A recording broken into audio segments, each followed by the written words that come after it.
Se, det der, det er forsiden. Halløjsa venner, velkommen til. Vi er på virtuelt besøg hos Ann og Frank i Try hedder det. Ikke så langt fra Tors. Jeg skal på arbejde i Tors i morgen. Derfor Tors. De har sådan en gårdbutik herinde bagved her, hvor de laver saft. Og så er de i gang i mange ting. Ja.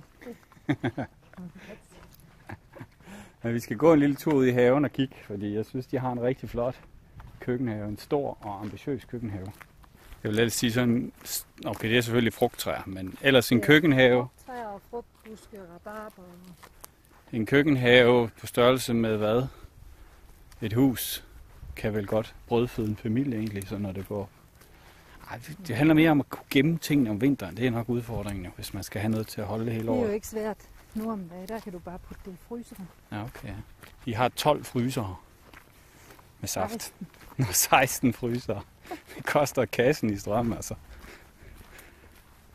Ja, hvad har vi her? Det er de nye jordbær, der er ved at blive plantet. Okay. I en præsending, så I ikke kan luge så meget. Det skal vi have prøvet. Okay. Og du kan jo se, hvordan det kommer til at se ud, hvis vi ikke gør det. Ja, det er jo det. Så er der masser af lugearbejde. Så nu skal vi prøve. Der er nogen, der lægger halm imellem, er det ikke sådan der? Jo, det har vi også haft gjort. Okay. Men det holder ikke ukrudt væk sådan rigtigt. Nej, det gør det en tid. Ja. Så vokser det igennem, og så er problemet at få fundet stiklingerne. Og sådan. Men de laver i jordbærsaft. Ja, det gør vi. Så det bliver til saft også, det her? Ja. Okay. Det er det eneste, det bliver brugt til. Aha.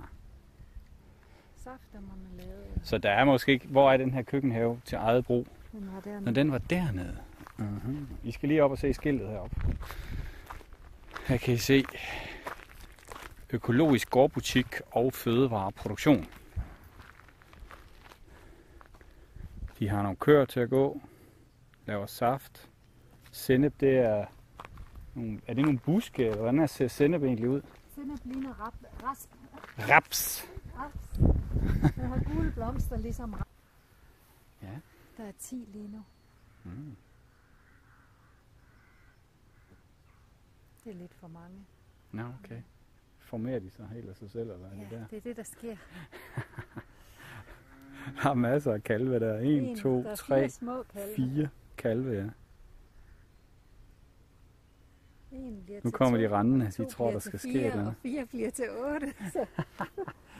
Hvor meget land har I egentlig, som de kan græsse på og sådan noget? Jamen, hvis vi kan få... Vi skal den her vej. Okay. Hvis vi har tid til at få det sat hegn og få det passet og sådan noget, så er der 8 hektar. Okay. Men det har vi ikke. Vi kan ikke nå at fælde træerne, og vi kan ikke nå at sætte hegn. Der er mange ting, vi ikke kan nå. De formerer sig hurtigt, end de kan nå. Og så kan man jo vælge, hvad man vil. Om man vil blive deprimeret over det, man ikke når, eller man vil glæde sig over det, man når. Lige nøjagtigt. Og vi har valgt det sidste, for ellers så går vi til. Det betyder ikke, at vi ikke lægger planer. Vi har masser af planer. Men, og tage tingene en af gangen. Ja, så kommer der pludselig et menneske på tværs, som har brug for noget tid og opmærksomhed. Og så... Nå ja. Nu er de hjem, eller hvad? Nej, de vil derhen og have noget. Noget kraftfoder? Ja, fordi vi har lige nu givet dem en masse græs. Okay. Så håber de får mere. Her er de nye æbletræer. Okay. Er det første år, eller hvad? Første sæson?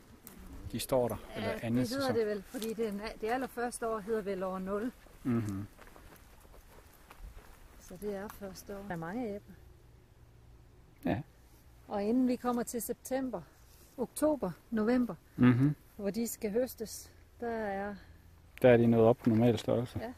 Okay. Mhm. Hyben er også ved at være moden og klar, hvis man havde tid til at plukke dem. Ja.